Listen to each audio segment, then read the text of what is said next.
Hello. Cheers. Cheers. Cheers. It just disappeared. Hello, Justin.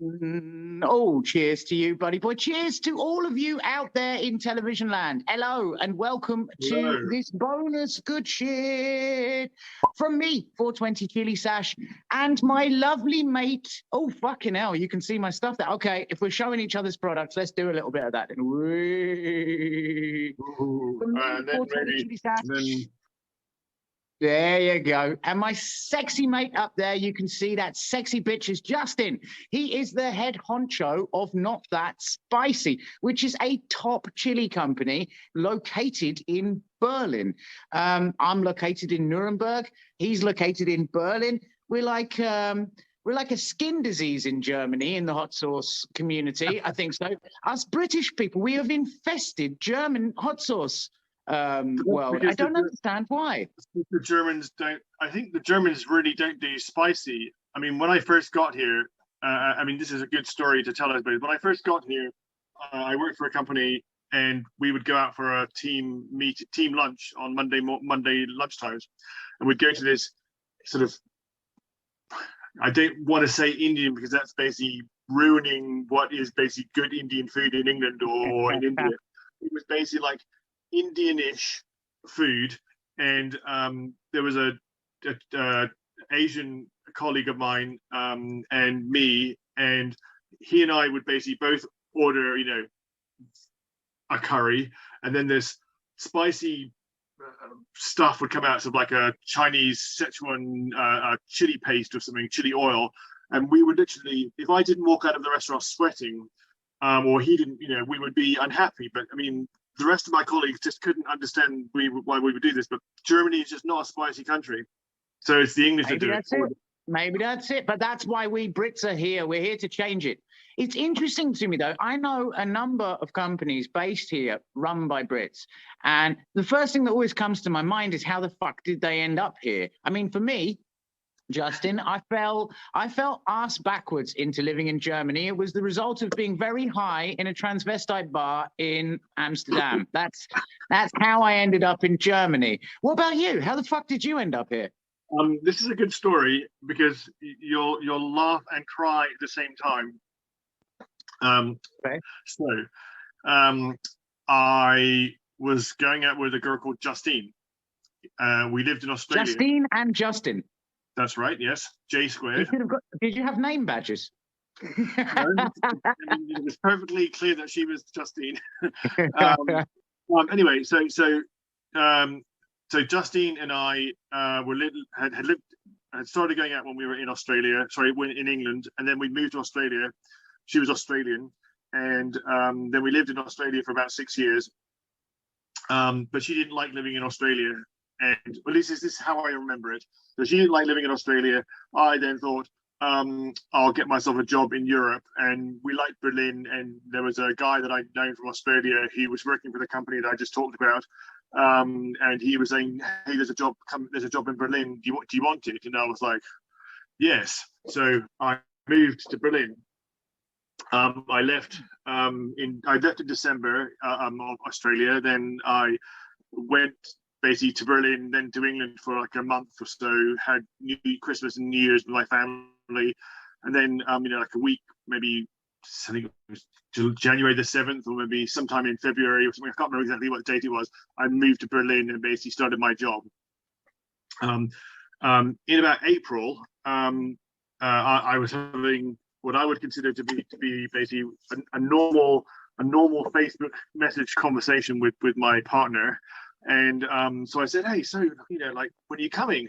And then she said, I thought you knew I'm not. And I'm like, what? What? So basically I was obviously quite upset, or very upset, because we'd been hang on. She didn't tell you she wasn't coming, but she thought you knew she wasn't coming. Or am I misunderstanding? The idea was that she had 4 months of work to do.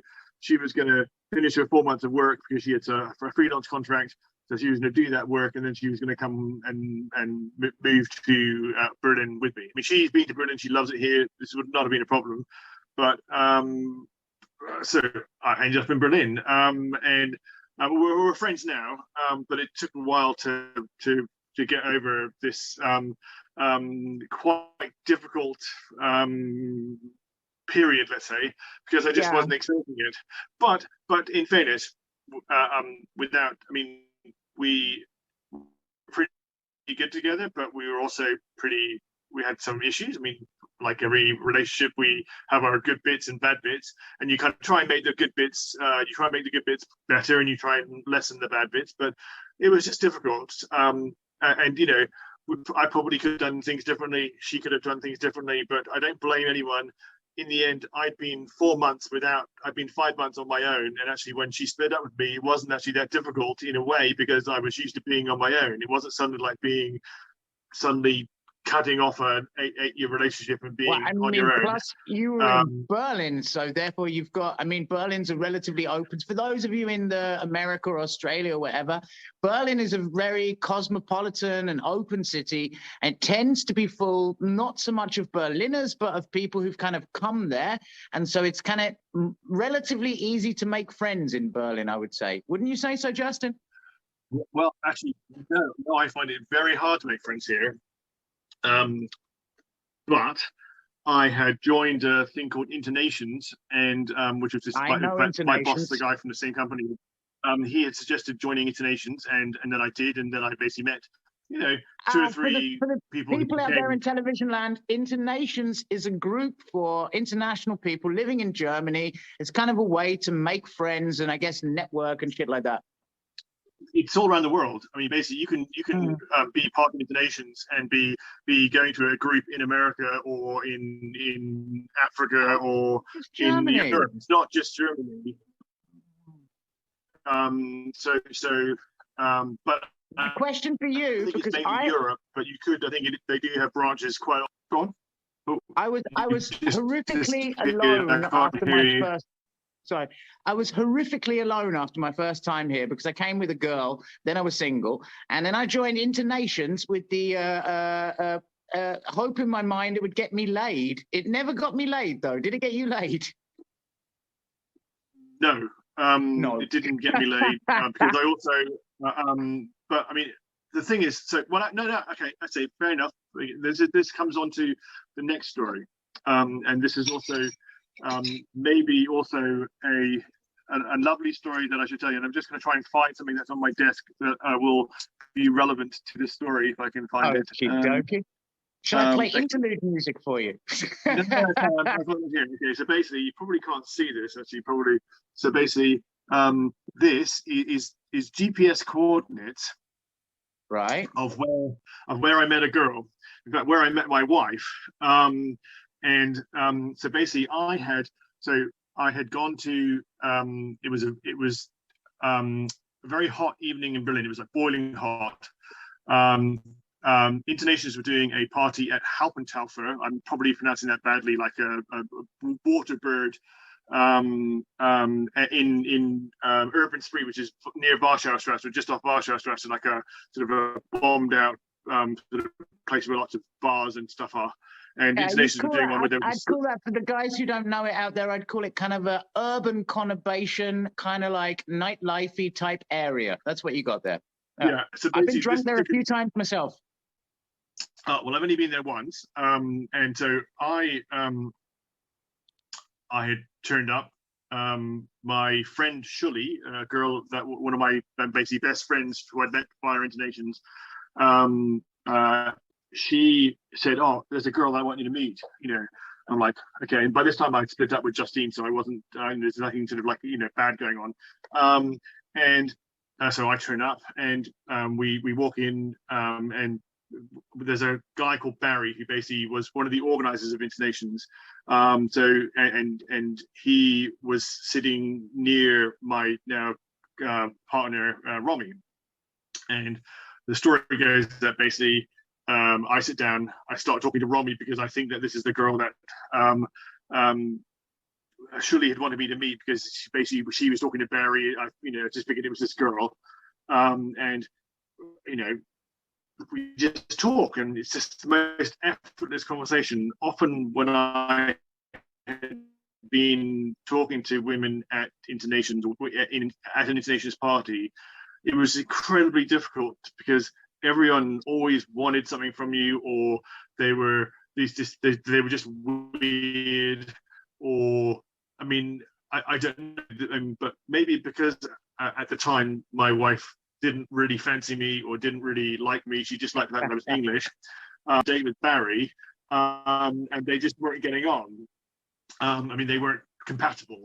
I mean, like Barry, so this is not a problem with Barry, but as a couple, they weren't matched.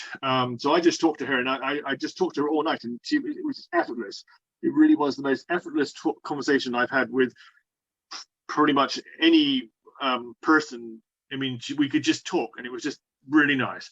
And it wasn't trying to be boastful. It wasn't trying to be clever, but she was intelligent. She was smart. She'd been to places, and you know, I was like.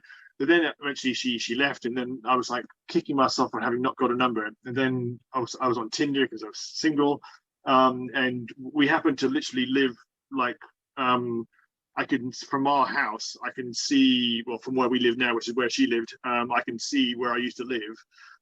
So on Tinder our radar was close enough, and I managed to match on Tinder with her. And then it took a while to get connected. I mean, she was previously married and got children, so was a bit wary about joining with a new man. So it took a while to persuade her that I was actually okay. Maybe 3 or 4 months, but it was continued wooing. In fact, I have a book that I got for Christmas, which basically is our entire WhatsApp history, annotated with like J and R, and basically, you know, then she'd written saying, well, and then you said this, you know, basically, and this was when we went here, and this is when we went there. Let's stop you here. You're telling me that you got her your WhatsApp history, and you turned it into a book, and you gave it to her as a present. Is that right? She did that. I didn't do that. I would not have been so. A good one. I can find it for you if you want. No, it's okay. It's okay. Yeah. So basically, be all right.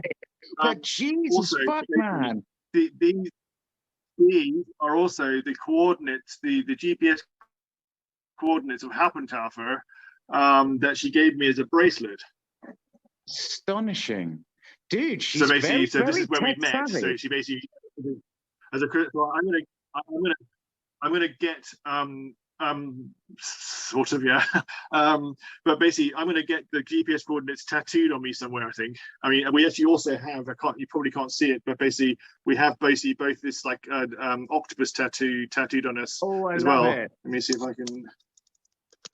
Shared tattoos. It's beautiful. We got that done when we were in. Gorgeous. Oh, that's super, man. That's really nice. You find the right one, and I mean. She's a keeper.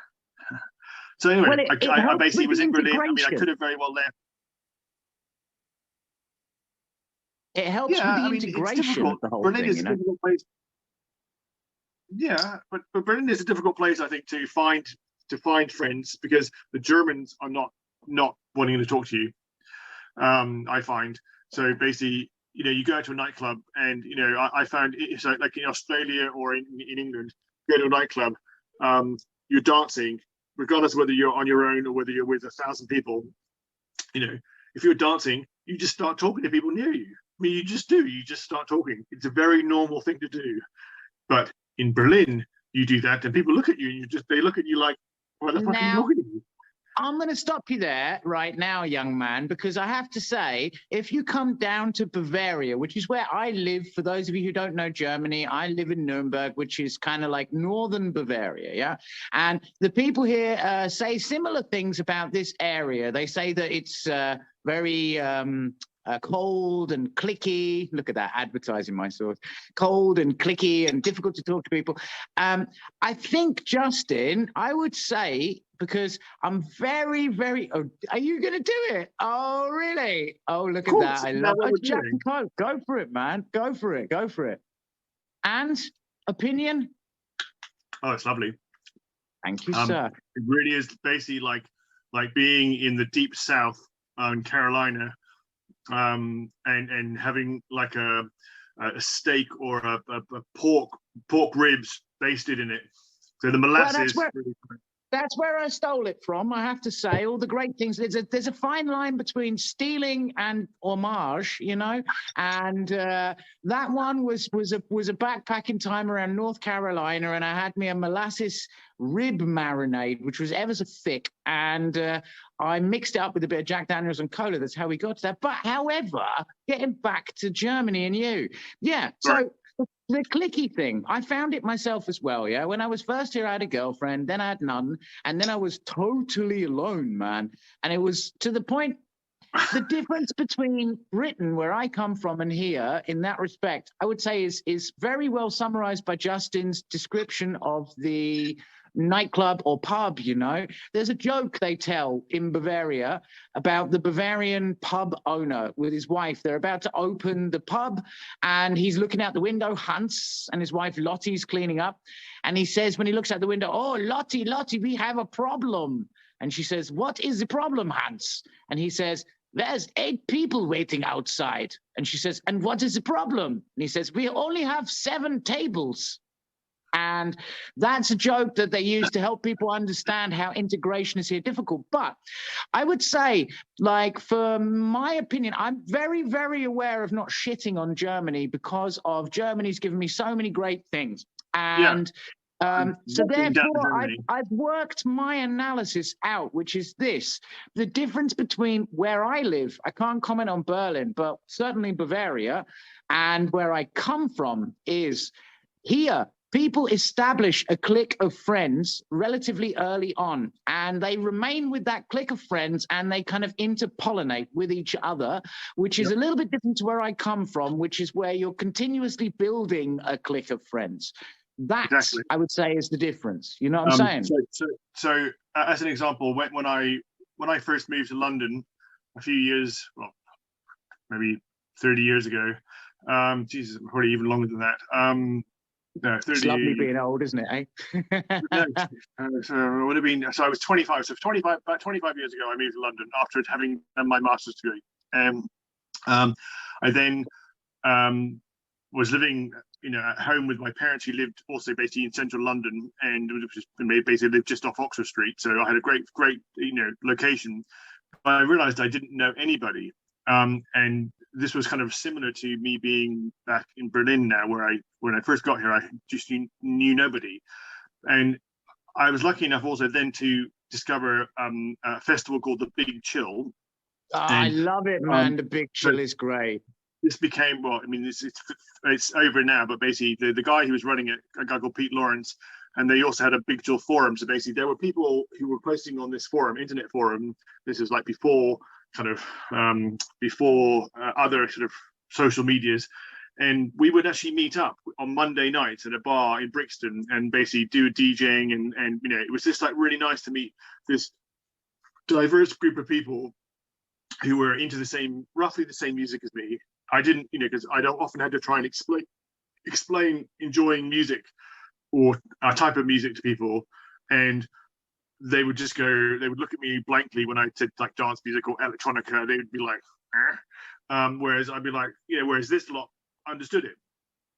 Moving to Berlin, I can remember I was basically my ex-girlfriend Justine had come to Berlin a while before and had rented this flat from this person, and I'd written to him and said, can I rent you a flat again, please, for a couple of months because I need somewhere to stay. And he said, yes, no problem. But I remember being in on a Saturday night, and I was just like, I'd maybe been here for a month, and I didn't know anybody. It was also midwinter, so like it was fucking freezing. Depressing. It was not like being able to go to Manor Park and just sit there or go. I didn't know where to go. I didn't know what to say. I managed to get to one club where this guy who was DJing got me in, and but he was DJing when I met him, so he couldn't really talk to me, and I was wandering around this club, a bit sort of lost, and I was just like, oh, for fuck's sake, this is really depressing. What the fuck have I done? Which is why intonations, I think, help, because for me, I know your statement about that, how depressing and what the fuck have I done, man. I swear, there was literally a time for me when I first moved here. They say where I'm living that you have a 7-year itch here, which means it takes about 7 years until you start to feel comfortable and you stop just feeling pissed off with living here. And there was a time in that first 7 years, I remember it clearly, where I didn't have any friends. I hadn't had a conversation with anyone outside of work for so many months, I couldn't count them. And I remember standing by my window in my flat, and I was looking out the window onto the street where the people were walking by, and I was crying my eyes out. And I was saying aloud from my mouth, I was saying, why won't you talk to me? What have I done? Why won't you be my friends? And that was that. So I know exactly what you mean about that feeling, you know, that's something I also had. But then maybe also, I think, so the intonations definitely helped, because I found that I could, you know, I could turn up to an intonations event at whatever time. I paid my membership, so I got in for free for these things. I would meet maybe 10 or 20 people that I knew roughly, or I might talk to more often than I talk to. I recognized quite a lot of people, but actually it did get to a point where it was kind of the same people who turned up, and, you know, you basically go, I almost talk to everyone I possibly can. And, you know, I don't want to shag anyone, or the ones that maybe I might have wanted to shag, they don't want to shag me. But well, no, I mean, that's just the way it is. I'd shag you, Justin. I'd shag Thank you. Thank you, Sasha. But the point is basically that then, of course, I met, you know, my now girlfriend, which I know my now wife, but then, you know, a girlfriend, and you know, and then, of course, I can remember being this sort of whole wooing process happened. And then I got a bit annoyed because it got to the point where I just didn't know how much longer I could do this wooing thing, because I was like, I've got to have something, you know. It's expensive too. Remember, Costs money. No. We weren't doing it. We were just really texting, and we were occasionally meeting, because I mean, she had kids, and she had to have the kids 1 week out of 2. So even on the other week, we might have been talking more, but we were just really texting, and maybe we were having conversations or phoning each other. But we were, I think she was playing very cool, for a better description. I mean, and rightly so, I think. And actually, we kind of did a lot of things in reverse. Now, it was classic. There was one afternoon. This is kind of where it all started properly. Dude, Justin, it is so difficult not to make anal sex jokes with that. We were doing things in reverse. Please, don't hold a red rag to a bull here. Please, man. Please. Well, there was no anal sex. But Justin's partner out there, I am so sorry about this particular thematic area. I promise I'm going to change the subject as quickly as possible. That's fine. Just stop talking about that particular subject, and I will continue talking about love story. So I had gone to Market Hallinoin, and so she phoned me or texted me saying, "What are you doing?" And I said, "I'm going to go to Market Hallinoin to buy some bacon and to buy some tequila or some rum." I think I was trying to buy. So I did do that, and then we spoke later on in the afternoon, and she said, "Oh, so what are you doing now?" And I said, "I'm come back to cook dinner." So I then cooked. She said, "Oh, can I come over?" And I was like, "Yeah, sure, of course. I mean, I'd love to see you." So she came over for dinner. I cooked her this bacon, lentil, habanero chili dish. I basically killed her because it was so hot. I had a birthday party to go to that night. So at about, maybe, I can't remember what time we ate. Let's say it was 7 o'clock. Let's say, but I don't know what time it was. But basically, I was like, "Would you like to try this? Would you like to try some tequila?" Because I had bought this bottle of silver tequila, and I mean, I'd already tried it at the store a few weeks ago, and it was just really nice. And so basically, we had like a little nip of that, and then I was like, "Oh fuck, it's like near 9 o'clock. I better get ready to go." So I, you know, got myself changed into something nice, and I put some nice aftershave on, and then I thought, you know what? Why the fuck am I leaving? Why am I leaving my house? The girl that I really like is on my sofa, and we're having a really good time. Why the fuck am I going to a birthday party? This is where I need to be. So I stayed. So I wrote Kira, I'm really sorry. I wrote her a message saying, "I'm really sorry, I can't turn up. You know, I can't come tonight. I'm not going to make it. I've got much more important things to do. We drank a whole bottle of tequila that night. Ooh, Jesus Christ, that'll hurt. No. Over like 8 hours. Still gonna hurt, baby. Wasn't that bad. I don't remember it being that bad. Anyway, she got home and she wrote me a text saying, can I tell you a couple of secrets? And I was like, yeah, go on, tell me, what are they? She says, one, I like being read to at night, and two, you smell really nice tonight. So basically I then sent her a picture of the aftershave bottle, just to show her what it was. And then I thought, okay, right, this is the secret. I'm gonna woo her with stories. So I basically thought, right, I'm gonna find myself a story to read, and I ended up finding like a very short Neil Gaiman story, and I basically read her this Neil Gaiman story. Now, actually, it's a bit of a scary story in the end, but I didn't know that until the end. For the people who don't know Neil Gaiman out there, by the way, that's the co-author of Good Omens. It was a very fine fantasy kind of an author, wonderful author, yeah. And also, so I mean, I've read quite a lot of Neil Gaiman, and I like the way he writes, and his take on fantasy is brilliant. So anyway, I read this, and then it was kind of this, and then I think she liked the fact that I read her this story, and slowly I managed to. But basically, it was the tequila night where it all changed, where basically things were becoming more. Not even going to say. I mean, it took a really long time. I don't even know how long between that and then the first kiss. It was still maybe a few weeks, but it was really long time. But actually, much as though often in the past, and I have basically, you meet a girl in a club, you snog, you go home, you maybe have sex, and then you think, okay, well, let's have a relationship, and that's actually a really bad basis for having a relationship, because you don't really know each other. That's a good point you made there. Yeah. We took a really long time. I mean, I knew I really fancied her and I really liked her, but it took her a while to come around to fancying me and liking me, and and now I'm married, so it's congratulations, you. Congratulations. To be honest, I really never thought I would. I had basically said to her, I'm never living with another woman again. I'm going to live on my own for the rest of my life, and I don't believe in marriage. Yeah, I can't get down with that. Don't believe in marriage thing. I've been married twice. I adore getting married, and I fully intend to get married repeatedly again in the future, or hopefully just once. But I love the thing. It's nice, and I also like to celebrate it. Well, okay, so. There are certain things about so we got married in Copenhagen, very small. Is that because it's the only place where you can have an English language marriage, which is legal in Germany? Is that right? Basically, yes.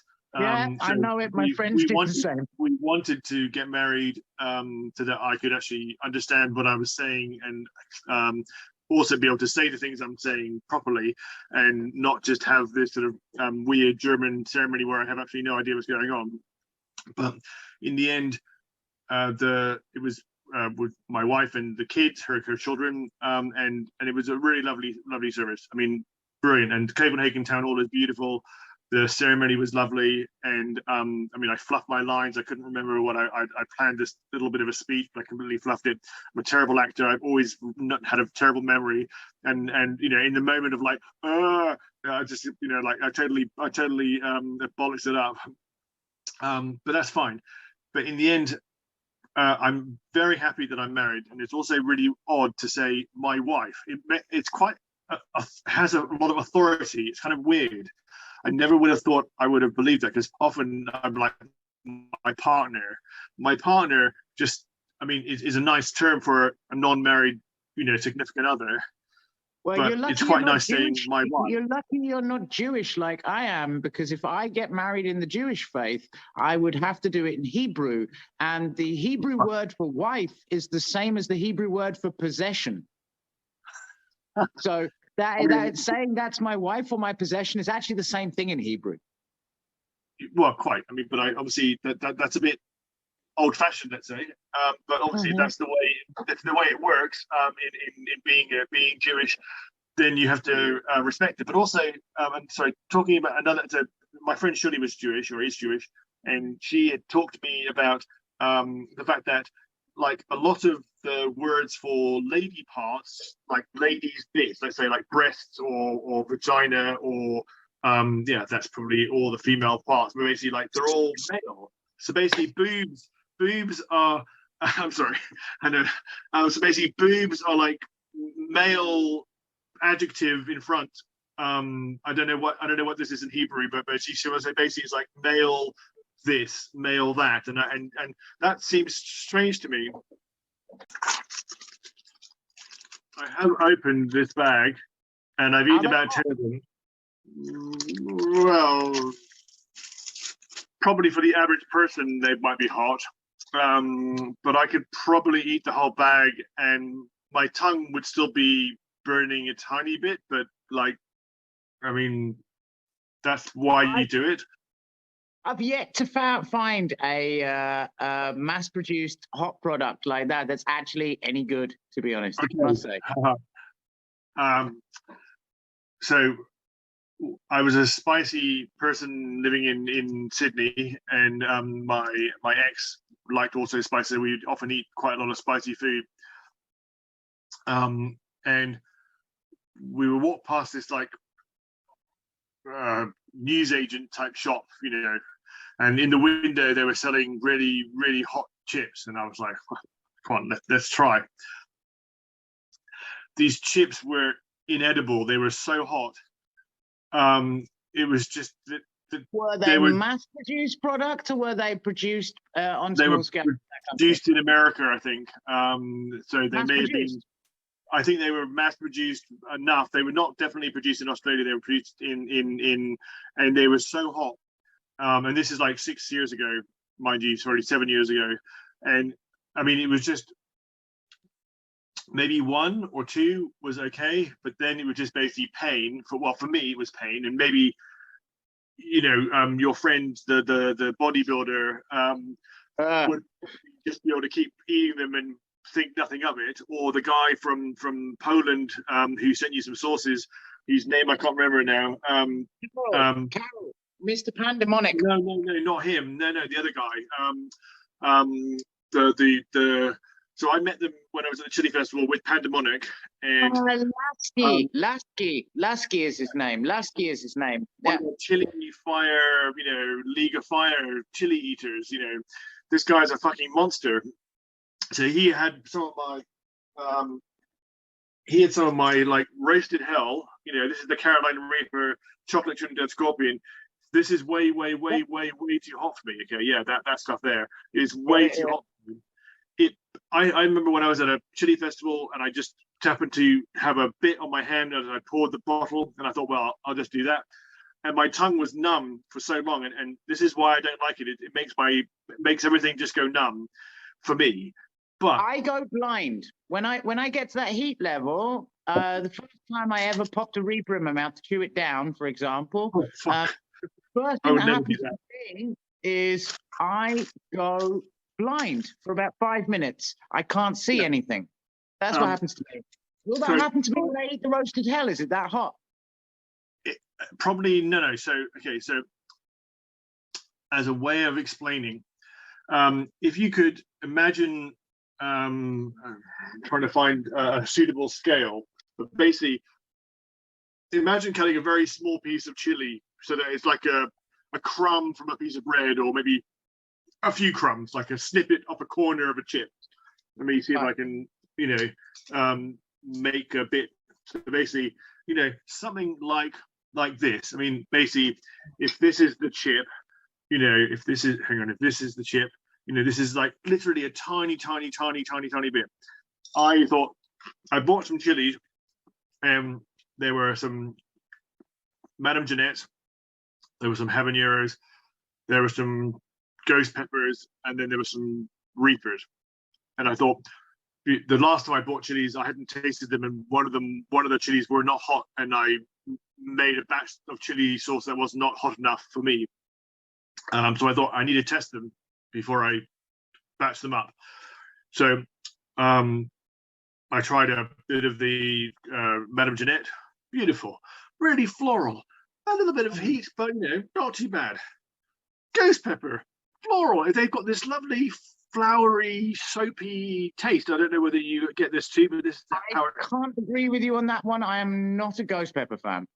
Okay, but no. But basically, all peppers, all the hot peppers, from the Madame Jeanette to the ghost pepper to have this, for me, a very floral, flowery, almost soapy floweriness to them on their own. And so I thought the ghost pepper, and that the ghost pepper, it started to burn. I mean, I had only a tiny bit of ghost pepper. I didn't want to eat a whole one. That would have been, I knew that would have been stupid. So then I thought, okay, Reaper. Try literally a tiny bit of the Reaper. Fuck me, that floored me for 5 minutes. I mean, I was really, really fucked. And I mean, basically, I had a glass of milk, and I couldn't speak. My wife was laughing at me for being a stupid bastard. And in the end, so these people who eat like many Carolina Reapers, I really don't know how they do that. Well, I mean, you know that there are biological reasons behind that kind of thing. There is a gentleman, I will not say any names because I have a policy about not saying mean things about any people in public. But there is a gentleman I know of who is supposedly the chili world's greatest chili eater dude. And you can watch this gentleman pop 50, 60, sometimes 100 Carolina Reapers fresh into his mouth and chew them down, yeah? But what you're actually looking at there really is somebody who has the receptors on the tongue which respond to capsaicin, yeah? It's like any form of receptor. You have more of them, less of them. They can be disabled. For example, smoking cigarettes like I do disable certain flavor receptors in the mouth, And so really what you can see there often, there's two types of people who eat heavy chili in a competitive way. There's types like my buddy Kenny, who I love, and I watch him extensively. Kenny Lamarue, who is a kind of a Canadian skinhead guy. I adore him very much. He's a good friend of mine. And Kenny's not joking. He's got all the receptors and it really hurts. He really is mentally preparing himself for a fucking challenge, yeah?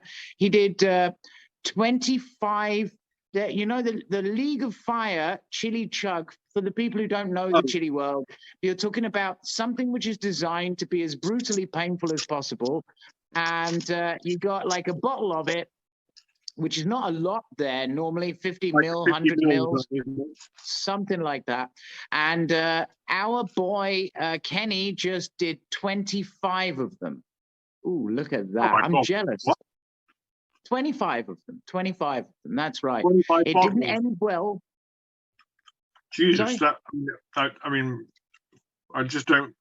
Why would you do that? Why?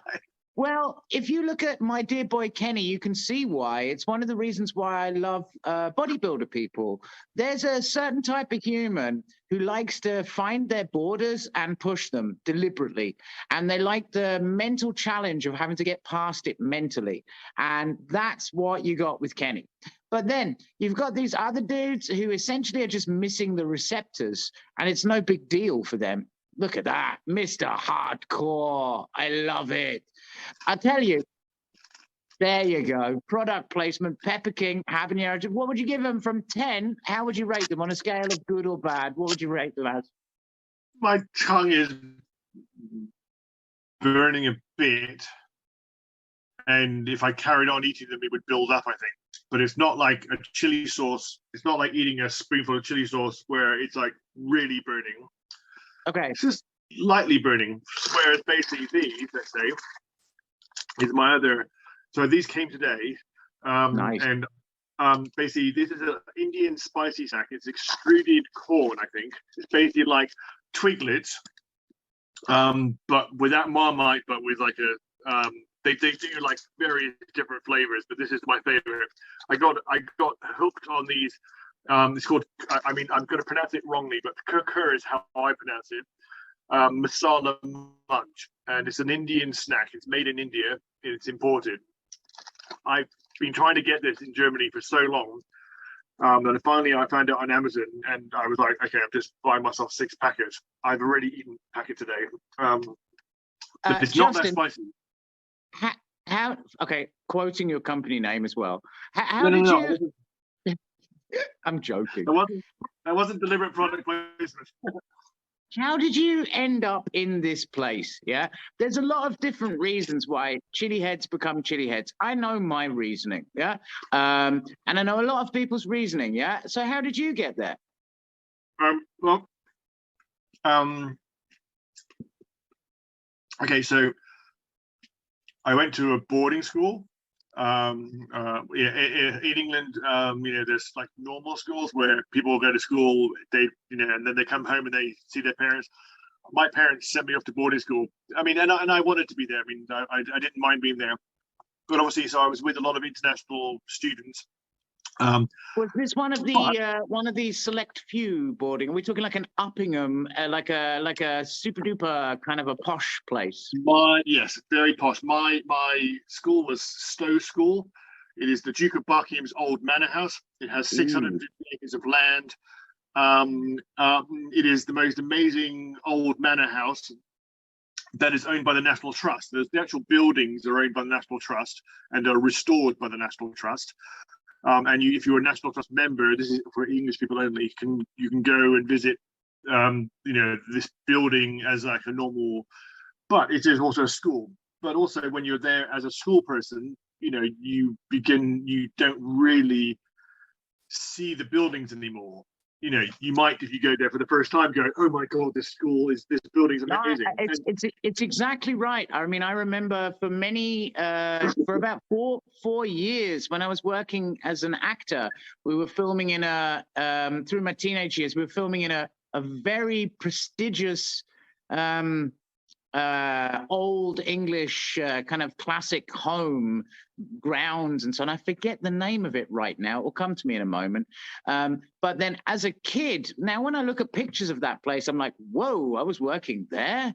But then as a kid, I noticed the dirt in the corners and the cracks in the walls. That's about all I noticed about it, to be honest.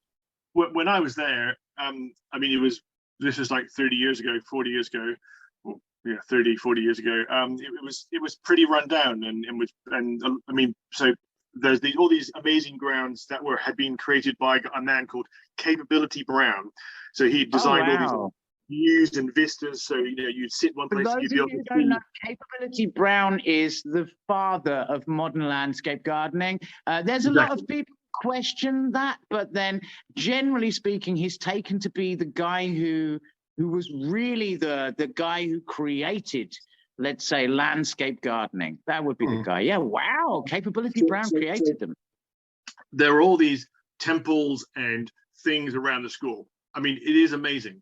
But, when you're at school there, you're just thinking, where can I go and get away from people? Or I just want to get away from the idiots that I have to deal with regularly, or I just want to get away from the bully that's bullying me. I really didn't like being at school. I really hated school. I did as well. I found it very hard. I still find being in social contracts where you're with a group of people for a long period of time very hard. I like an individual experience, but I don't like necessarily being in a massive group of people where you get effectively a power struggle or a dynamic where people are the kind of bossy ones or the not bossy ones. I just become quiet and want to kind of melt into the wall, even though I'm not generally like that in life. But when it's in that sort of group dynamic, I become nervous and then overexpress myself, wander into the realm of playing class clown until I end up becoming offensive. That's normally what happens with me. Exactly, but I think exactly the whole class clown thing. I know that when I was at university, it was easier to be the one that was constantly jibing, because then you'd be left alone because everyone didn't want to be, I mean, I wasn't being rude to people, but basically it was easier to be the class clown and be kind of the talkative one.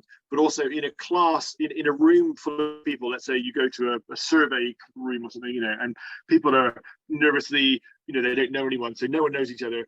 And then people are like being asked questions, and all of, I'll be sitting there going, oh, for fuck's sake, someone fucking say something. So I'll say something because I don't like the silence. And that then makes me a leader because everyone else goes, oh my God, he's so brave, but actually I'm just frustrated. I'm not brave. I just get annoyed by the fact that no one's saying anything. Yeah, people always mistake me for an extrovert. What they don't really realize is that my extroversion, if there is such a word, tends to be a manifestation of discomfort or insecurity. And so I'm the loudest, quiet person you'll meet. Well, I always tried to explain to people when I lived in Australia, and not maybe so much in Berlin, is that I'm basically an introverted extrovert. So I can basically, I am very, very, very happy to be on my own for very long periods of time. I mean, I do not need, I very much like being on my own, but I also like being with people. But there gets to a point where I have too much. I've overload. For instance, I mean, it's going to sound like I'm a miserable fucker.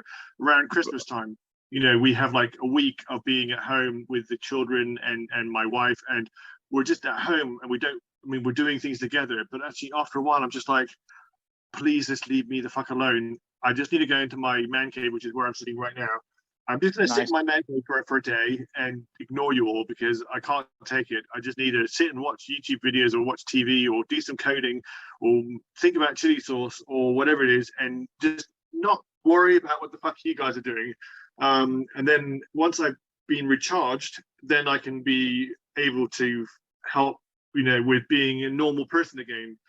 But it's very much, I mean, normal person is probably the wrong way of putting it, but basically, I find it if I don't recharge, then I can't be a nice, happy person. What mental illness took you to becoming a chili head? Because I tell you, for me, it's very simple. It's really simple. I'm an excessive individual, and I have addictive genetics. I have the genetics where if you put me near things I can become addicted to, I do. And so I simply shifted my impulses to get irresponsibly high too much over to something like enjoying the endorphin high from chilies and move my obsessive nature onto that. Where did yours come from? So sorry, my lengthy story about public school went a bit awry. Oh, yeah. Basically, I was at school, and one of my best friends, a guy called Dion, who is Malaysian, lives in Malaysia now. He lived in London, and he was quite wealthy, or his parents were quite wealthy, and he had a flat basically that he could basically live in when his parents weren't there. His parents lived in Malaysia, so he was basically party flat. And there was an Asian restaurant, probably a Malaysian restaurant, and we would go there quite often to eat. And we would often joke about the fact that the food was so hot. And I just ate the food. I don't know how I just ate hot food. I never had a problem with it. I'd never questioned, oh, that's going to be too hot. I was always like, well, I'll try. But then, I mean, actually, maybe if I think about it even more, so this is going to sound weird. When I was in Canada, I was born in Canada, lived in Canada for 10 years. My friends and I used to go to this pizza place. I can't remember what it's called or even where it is, but I went back to Canada a year after I'd left to be in England, and we went back to this place. And I remember thinking, oh, look, there are these things on the table, and I used to enjoy spreading this thing, and it was basically chili flakes. So even when I was 10 or 9 or 8, I was putting chili flakes on pizza and not even realizing what it was, or just, I mean, maybe I did realize, but I don't remember thinking, oh, I like those chili flakes. I just thought, I like whatever's in this thing. It's nice. It's interesting. It's also exactly the same age range where I hit my first experience with chili. It was an accident. My family, I have family in the Middle East. I have family all over the world. It's often so. It's not because I'm windswept and interesting. It's the classic story of people who were not pro-Stalin, as diaspora, leaving the Soviet Union during the Cold War, and you have a tendency to have family scattered everywhere. And if you're Jewish dude like I am, then Israel gets into the game. So Middle East, and that was where my lovely uncle, who's an enormous fuck up. As I said, we all have addictive genes in our family. And so, you know, he had a cupboard full of things that you definitely should keep away from public consumption. Various, oh, I love it. Super! It's a big son, isn't it? Yeah, man. Yeah. Yeah. And he kept us, oh, that's a good whack as well. Nice. I love it. Compliment. Thank you very much. Yeah, so he had a cupboard full of stuff to be kept away from the kids, and one of those glass jars in there had super hot chilies in it. And aged about 8, 9, same type of age range. I got into the room, I got into the cupboard, and my parents must have been very pleased because I didn't get into any of the glasses full of cannabis or mescaline or anything I shouldn't get. What I got into was the glass of hot chilies because they were the most colorful thing, I guess. And man, my mum found me lying on the floor, crying and laughing hysterically with a big smile on my face. And that was my first step in. And then after that, many years elapsed until I got into this hot saucery. I wonder about you, actually. How do you get into all of that shit? Well, I got to Berlin. And so my story on my website is a bit fluffed, and it probably should be rewritten. But so I got to Berlin, realized there was not much hot sauce or hot food around, and having been used to being able to buy chilies all the time in Sydney, which is where I'd come from, I then walking market in Kreuzberg. It's like a Turkish market along the riverbank, and I found chilies being sold, and I was just like, oh, thank God. So I bought 200 grams of chilies, which is one of the chilies I nearly killed my new girlfriend, or new girl I liked, but now wife, with. So they were quite hot, but I would just put them in the freezer and I'd use them for cooking. And then I kept having a thought, I should make chili sauce. I should make chili sauce. There was just this repeating thought. And then I remember I worked for a company whose main office was in Kempten in the Allgäu in Germany. And we'd gone to have lunch at the market, and it was bratwurst or some sort of bockwurst or some sort of boiled sausage with a bit of bread. And there was also a food market, and there were chilies being sold. So I just basically was like, I just hadn't seen chilies for so long, maybe 6 months. So I just hadn't gone to the market. I just, Edeka in the German supermarket doesn't sell them, or they sell them in these fucking stupid bags with one habanero and one other chili, and it's like €5. Yeah. So I was like, I bought whatever it was. I bought a Tupperware box of it or whatever. So I bought 200 grams of chili, and then I was like, right, when I get home, I'm fucking making chili sauce. And I made my first chili sauce.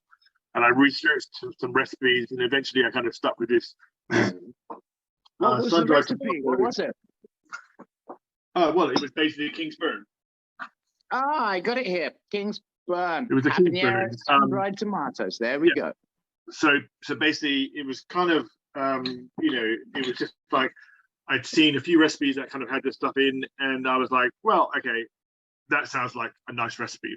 And I made it, and I was just like, oh my God, this is fucking awesome.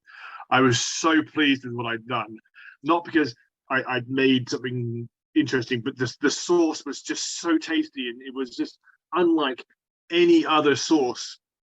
A lot of hot sauces that that, I mean, not yours necessarily, but a lot of normal hot sauces full of vinegar. Yeah.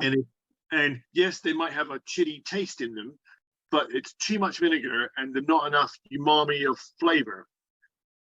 Yeah, and that vinegar is a cheap way of making something. There we These ones are go. really good, okay, because they have umami and they've got taste and flavor, and they're not like any other hot sauce, which is why Such they're a great. nice compliment. Thank you. Well, I mean, I have to say the same about Justin over there to anyone who's having a look at this yet. The only person, okay, one of the only people, let me say it that way, who has ever managed to produce a ghost pepper sauce. I am the hater of ghost peppers. I cannot stand them. I don't touch them. I never cook with them. I don't like them. The whole family, the Naga family, I don't like them. Yeah. And this guy, you can see here, he managed to produce a ghost pepper sauce with a texture, a raspberry-based ghost pepper sauce, which is the Frida's Fire sauce from Not That Spicy. I literally loved it so much. Just the other day, stupidly perhaps, I drank a fucking shot of that stuff. But then, yeah, I mean, I find your methodology just astonishing, to be honest, Justin. I mean, in terms of depth of flavor and construction of stuff. So anyway, let's rewind. So you cook this sauce at home, yeah? And how does that translate to be getting into the hot saucery then?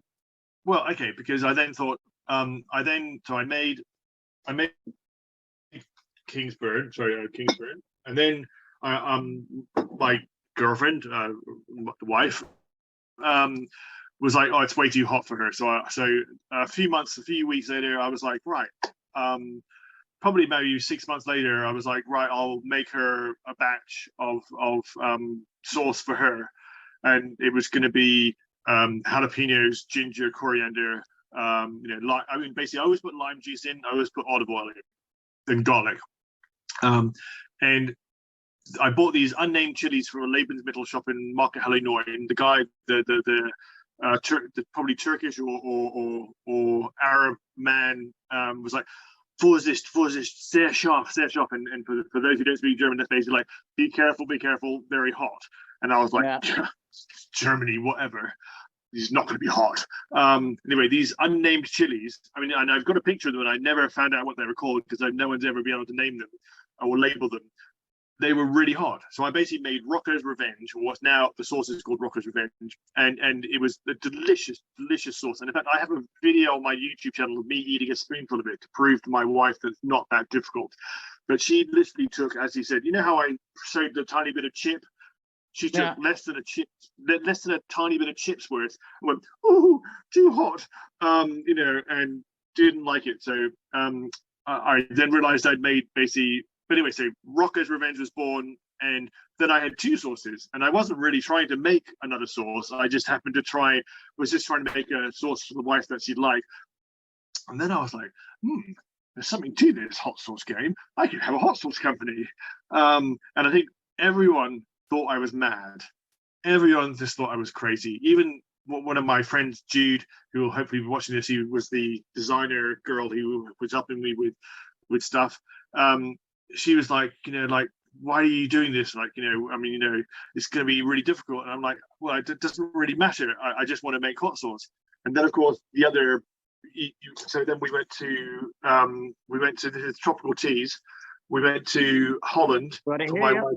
We went to my wife's birthday, and we went around this market, and there was all these Madame Jeanette chilies, literally fields of Madame Jeanette chilies.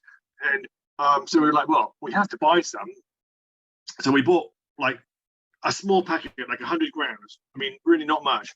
And they stayed in the fridge for a while, and then I was like, fuck, I've got to use them because they're going to go off if we're not careful. So we went and researched what went into them, and basically it was mango pineapple goes really well with them. So we're like, okay, well, let's do mango pineapple. And sometimes you're just lucky how it works out. I've been really lucky. Literally every single sauce that I've made, as in all the sauces that I mass produce, I have literally I've made a batch. It's been really nice. and I mass produced it. And I've That's never. the same. That's the same with the one you just ate from me. That Big Sun there. It was literally a case of I was like, "What's Caribbean sauce taste like?" All right, it tastes like carrots. It tastes like lime. It tastes like cilantro. Let's bang it all together and see what it tastes like. And then suddenly something wonderful was there, just like it fell from the archetypes. But I do so for me, my regime now, let's say, is to think for a very long time about you're using pepper. I try and just use single peppers, although obviously some of them have two, but basically try and use single peppers or one pepper in each sauce, just to not complicate the flavor. And then just and then try and pair it with something. So basically you go, well, let's say for the roasted hell, it was basically I had these roasted Carolina Reapers and chocolate Trinidad scorpions, and I basically wanted to make something really fucking hot and that's why I called it roasted hell. And my wife was like, "Can't call it roasted hell," and I was like, "Yes, I can. It'll be perfect because it is fucking roasted. It's roasted and it's hell. And hot sauce names are a bit stupid." But this one was just like, okay, it's got sweet potato hot sauce, man. Yeah, I got it right here. Here we go. Yeah. It's got carrots, it's got sweet potatoes, and everything's roasted. So basically everything's roasted into like really kind of almost till they're caramelized and burnt, and then even the garlic, everything in it, and then this we put in a blender and blended, and then you just add a bit of vinegar. But actually then it comes down to use nice olive oil. I basically use really good olive oil basically it's a company. I also noticed that you use the most expensive salt that is possible to use, isn't it? You're using rock salt there, yeah? Well, I mean, I don't think a bag of salt is that expensive, but yeah, dude. The salt that we use over here is a smoked sea salt, and that stuff costs more per gram than gold, as far as I can see. Right, but okay. So this is actually another thing that I considered talking about before I had this conversation with you. And when I was having dinner, I was like, I'll probably bring this up. For me, it's actually not necessarily about. I mean, I make a bit of money on my sauces, but also I don't run my hot sauce company to make money for me because, as in for a living, I also work as a computer programmer, so I have a living. I don't. But how did the company actually begin?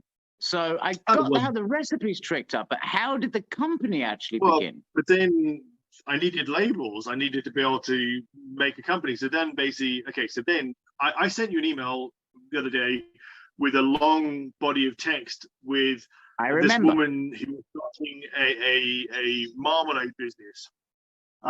So my wife someone had found this link to the marmalade business, and I basically just effectively did what she did, which was basically I went and did my got my Rotekarte in Berlin, which is basically my food handling safety thing. Although basically also it's weird because you're supposed to have it signed by the head chef, but like I'm the head chef, so how do I sign my own card? I mean, I haven't signed my own card. I don't know whether that's right or not. Anyway, I've done my training. I have great luck. Our head chef is my girlfriend, so that's I just have to cook a nice dinner and then I get my card signed. There you go. So then I then went to the Bundesamt or whatever, and I did all the. Sorry, actually, I got like a market passport, like a Eliza pass for my market. So basically, if I go to the market, and it's the most hilarious thing, it's basically like proper German book. It's like a lined book, and my photo is basically clipped in with like it's on the page. It's not printed on the page. It's basically clipped in, and it's stamped properly, and then. When I changed my address, they literally just crossed out the page that had my address on it. The next page, they wrote my new address and then stamped it. And you're just like, this is like the most backward system I've ever seen for determining whether someone is able to go and sell stuff on the market. But we got the market passport that basically said I could sell, oils and chili sauces and things like that. And I named the company. I have a tax ID. I have a bank account, and I can now go to Metro or to Gross Hamburger and basically buy from these warehouses, food places which like ordinary normal people can't go to. It's not necessarily just easier because you can get everything in one. And that's very pleasing indeed, wouldn't you say? But I mean, I think a lot of my friends really thought it would be gone. Absolutely. I mean, I would love to turn it into a business that made me lots and lots and lots of money and enabled me to quit my day job to be able to do this full time.